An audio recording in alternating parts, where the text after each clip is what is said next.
el libro de Génesis, a partir del capítulo 42, se vive una experiencia de perdón y reconciliación. Muchos años antes, un grupo de hombres había vendido sin piedad a su hermano menor, José, en calidad de esclavo.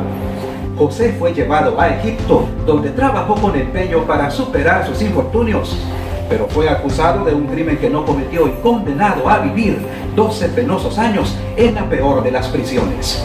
Gracias a la providencia de Dios, José salió de la cárcel y con el tiempo llegó a ser el gobernante de Egipto, el segundo después del faraón. Mientras tanto, sus hermanos que lo habían vendido y lo daban por muerto, padecían hambre y se vieron obligados a viajar a Egipto en busca de pan.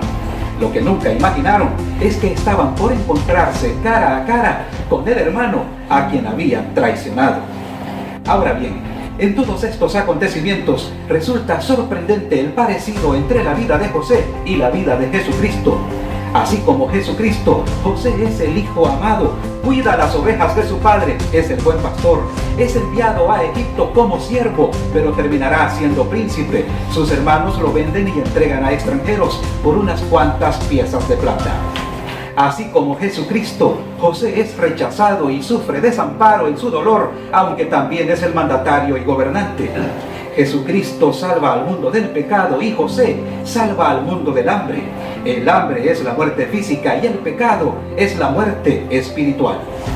El paralelo entre la vida de José y Jesucristo también puede apreciarse por el hecho de que, aun cuando sus hermanos lo han olvidado y no lo reconocen, él toma la iniciativa para reconciliarse con ellos y para reconciliarlos con su padre Jacob, a quien han ofendido de una manera que jamás podrían reparar. Pero ¿cómo sucede esta reconciliación? Impulsado por el amor, se propone José restaurar el vínculo familiar que un día sus hermanos echaran a perder. Sin embargo, ha sido tan terrible la tragedia y tan grande la separación que ningún acercamiento resultaría fructífero a menos que respondiera a un plan maestro. El primer paso en este plan de reconciliación, por asombroso que parezca, es una palabra dura. Narra Génesis 42:7 que José les habló ásperamente a sus hermanos. El Evangelio de Jesucristo es también una palabra áspera para los oídos del pecador, puesto que confronta nuestro estado de culpabilidad ante un Dios que nunca tiene como inocente al infractor. En el Evangelio de Juan capítulo 6, versículo 60, muchos de sus discípulos dijeron: dura es esta palabra. El segundo paso hacia la reconciliación parece complicarlo todo. José somete a prueba a sus hermanos sin que lo hubieran reconocido todavía, y Génesis 42:7 dice que los puso en la cárcel por 3 días. En Lucas 8:13 Jesucristo advierte sobre las personas que no tienen raíces, que creen por algún tiempo, pero que durante la prueba se apartan. El apóstol Santiago en su capítulo 1 versículos 2 y 3 aconseja: hermanos míos, alégrense cuando tengan que enfrentar diversas dificultades. Así se pone a prueba su fe y eso los hará más pacientes. En cuanto a los hermanos de José, el periodo de prueba dispuso su corazón y su mente para reconocer la maldad que habían cometido y arrepentirse. En Génesis 42:21 ellos confiesan: hemos pecado. El tercer paso hacia la reconciliación es precisamente el arrepentimiento. En Génesis 44:16 continúan asumiendo la responsabilidad por sus actos despiadados y se cuestionan: ¿con qué nos justificaremos? Dios nos está castigando por nuestros pecados. Jesucristo, por su parte, en Mateo 4:17 comenzó a predicar: arrepiéntanse de sus pecados y vuelvan a Dios, porque el reino de los cielos está cerca. El arrepentimiento conduce al cuarto paso en el camino a la reconciliación. El cuarto paso es el principio de la comunión. Explica Génesis 45:4 que José invitó a sus hermanos a acercarse a él. Génesis 45:15 añade que besó a cada uno y lloró sobre ellos, y después comenzaron a hablar libremente con él.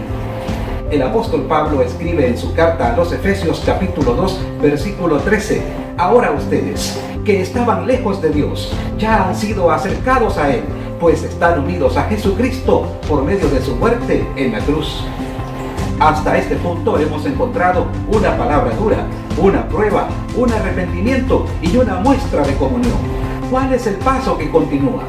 El quinto paso es la conciencia del perdón. En Génesis 45:15, José tranquiliza el atribulado corazón de sus hermanos, diciéndoles: no se preocupen por haberme vendido, pues Dios me mandó antes para salvar vidas. En Lucas 9:56, Jesucristo asegura que Él no ha venido a quitarle la vida a nadie, sino a salvársela.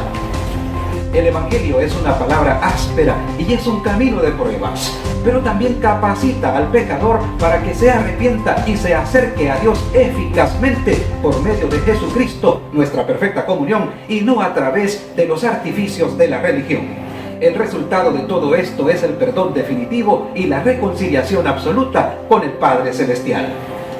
En virtud del perdón que ofrece Jesucristo bajo el pacto de su sangre derramada, se manifiesta la bendición de Dios a favor de quienes un día seremos visitados por la muerte.